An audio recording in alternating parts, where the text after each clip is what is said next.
In 1903, the Wright brothers completed the first successful airplane flight. The first Tour de France took place. Marie and Pierre Curie won the Nobel Prize in Physics. And even this early in cinema history, cinema was happening. At this point, we have primarily just shorts totaling like a couple of minutes each. There are a couple of longer films, most notably The Life and Passion of Jesus Christ, coming in at 45 minutes. But the 10 covered in this video add up to about 55 minutes in total, so they're easy to get through if you have the desire to do so. Number 10 is Life of an American Fireman. This film depicts firemen responding to a house fire. It's an important historical moment for film, as it shows some experimentation early on with the form. It takes us away from the more standard for the time stage-like presentation, that sort of two-dimensionality of the stage. And it kind of progresses the idea of continuity editing and giving us different angles and perspectives on the scene unfolding. I recommend this one as more of a historical artifact than a specifically fun watch, but there is some quality filmmaking in it. Number 9, The Enchanted Well. A witch curses a town's well. The main set of the town is a lot of fun. It's an easy story, easy villain, fun fight back against him. There's plenty of unexpected creativity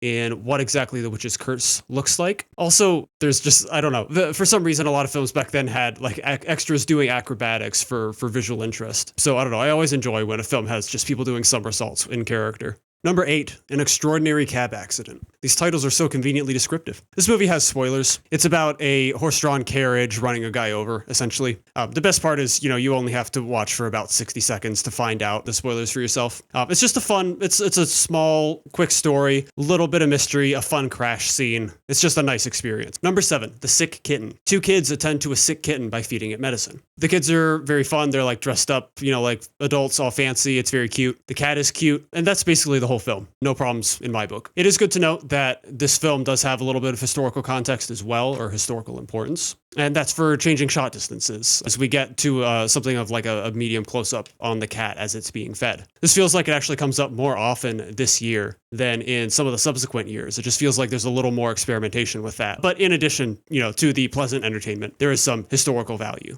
Number 6, Mary Jane's Mishap. Mary Jane attempts to light an oven. Hijinks ensue. Speaking of shot distance, another one that experiments with it a little bit. It's like a 50-50 success to me, but it's interesting to see that, in context of the historical timeline. This is another film that could be spoiled, so I won't, in terms of one of the first times you see a specific element in it. But it's got fun humor, visual gags, it's a great time, it's short, it's easy. Number 5, The Terrible Turkish Executioner. A Turkish executioner performs his job and pays a terrible price. Here's Méliès again. This is a fairly cartoonish short. He does like to have these, in addition to, his usual trick films and things like that. He has some very cartoonishly violent shorts sprinkled in. This is one of those in that vein. I think if you don't read the weirdly detailed plot description on Letterboxd, then you'll have a fun time being uncertain what will happen. The sword is huge. That's funny for some reason. They're also good over-the-top physical gags alongside that other stuff. It's a fun ride. Number 4, The Inn Where No Man Rests. Méliès again. A traveler stays at an inn, but strange things begin to happen in his room, causing a disturbance in the hotel. It's got some fun elements in the production design, the set design, like the transforming painting. In general, it really uses the environment well for full effect,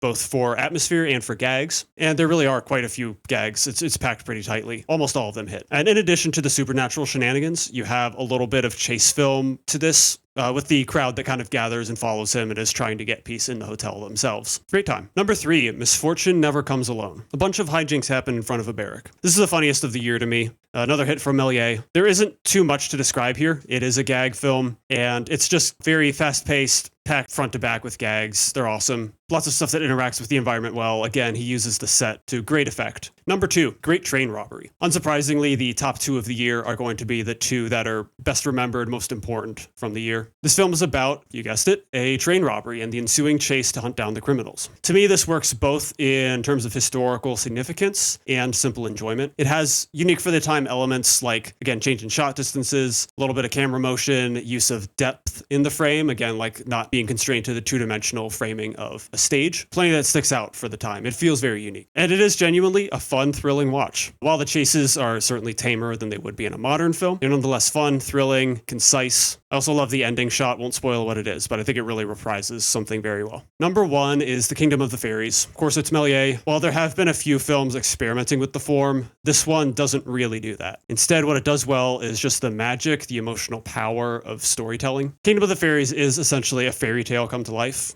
It is a tale in which a princess is kidnapped by an evil witch, and the king's men go to rescue her. It's all, in the color, the sets, the fantasy, the costumes. It feels like a children's illustrated story come to life, and it's just wonderful. And I think it's instructive that even, 7 years into narrative fiction filmmaking, there's already such a vision and a sense of innovation at work to paint something otherworldly with such little progress in the form already. And it isn't anything too crazy. It's two-dimensional. It's basically just a stage presentation at this point. But it's a good reminder that you don't need to do something unique to have something punchy. You just need to leave an impact. And to me, the magic of this movie leaves a great impact.